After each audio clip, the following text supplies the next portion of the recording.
যখন হঠাৎ করে আনএক্সপেক্টেড কিছু ঘটে তখন কি ভালোই না লাগে, তাই না? আমাদের সাথেও ঠিক এমনটাই হয়েছিল। সেদিন ছিল দ্বাদশী।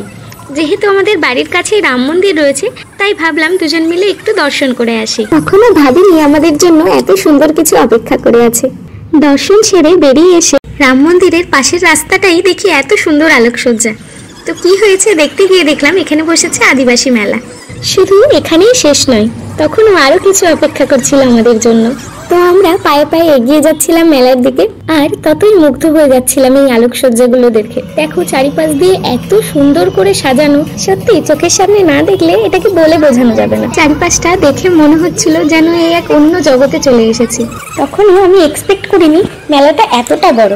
যখন আমরা ভেতরে প্রবেশ করলাম, চারিদিকে দেখলাম প্রচুর দোকান বসেছে এবং এমন কোনো জিনিস নেই যা এখানে পাওয়া যায় না। যেহেতু এটা ইন্টারন্যাশনাল ট্রাইবাল ফেস্টিভ্যাল ছিল, তাই বিভিন্ন জায়গার মানুষ এখানে এসেছিল নিজেদের দোকানপাট নিয়ে। রাজ্যের তো বটেই, বাইরের দেশেরও মানুষ এসেছিল নিজেদের দোকান নিয়ে। আমাদের ওয়েস্ট বেঙ্গলেরও অনেক কটা দোকান এখানে আমি দেখেছিলাম। এছাড়াও নেপাল, ভুটান, মায়ানমার, শ্রীলঙ্কা, এখান থেকেও অনেক দোকান এসেছিল। এই যে বেতের তৈরি এই ব্যাগগুলো এত ভীষণ সুন্দর ছিল। তারপরে ছিল এই যে কাঠের এবং বাঁশের তৈরি বিভিন্ন জিনিস। আর সব থেকে যেটা আমার ভালো লেগেছে সেটা হলো এই যে ছোট্ট ছোট্ট জগন্নাথ, ধান আর বিভিন্ন রকম ছোট ছোট জিনিস দিয়ে তৈরি এই জগন্নাথগুলো। উড়িষ্যার বিভিন্ন জেলার বিখ্যাত শিল্পকর্মগুলোর ছোঁয়া ছিল এই দোকানগুলোতে। আবার এই স্টলটা ছিল নাগাল্যান্ডের। আবার তার পাশেই দোকান ছিল পটচিত্রের। কোনটা ছেড়ে কোনটা দেখবো, সত্যি এ যেন এক শিল্পের মেলা বসেছে। স্টলগুলো ছেড়ে বেরিয়ে এসে আমরা মূল মঞ্চের কাছে চলে এসেছিলাম। এখানে আদিবাসী জনজাতির নাচ হচ্ছিল।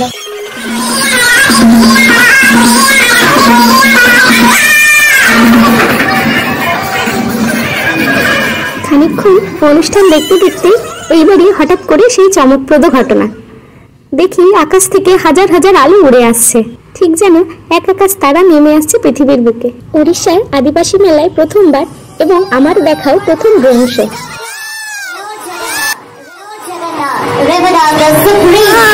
মাথার উপরে খোলা আকাশে ড্রোনগুলো যখন এরকম ভাবে এক এক করে সুন্দর সুন্দর চিত্র ফুটিয়ে তুলছিল, তখন সত্যিই সেটা দেখার মতো ছিল।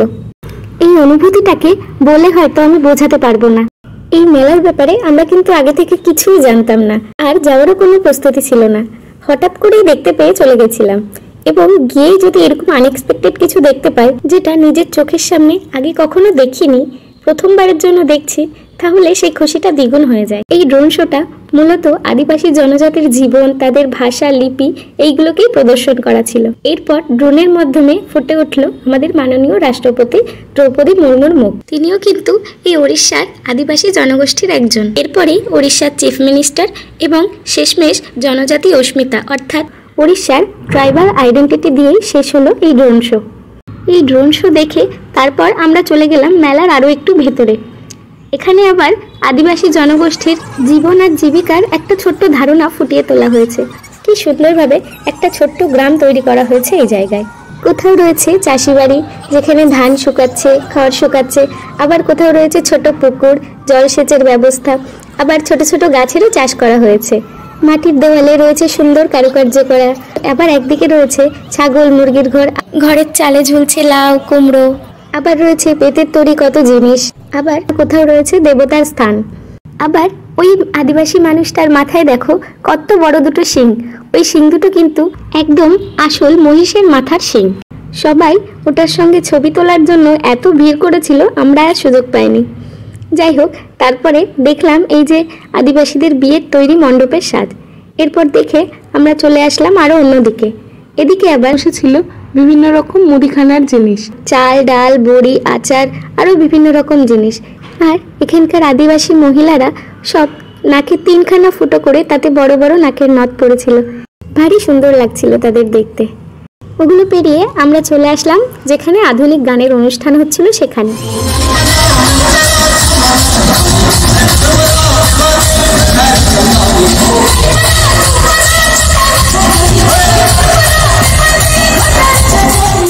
মেলায় ঘুরতে ঘুরতে বেশ অনেকটাই রাত হয়ে গেছিল, আর খিদেও পেয়ে গেছিল।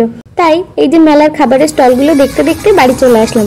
তার কারণ সেদিন ছিল দ্বাদশী, তাই কোনো রকম বাইরের খাবার আমরা খাবো না। তাই দোকানগুলো দেখে টাটা বলে বাড়ি চলে এসেছিলাম।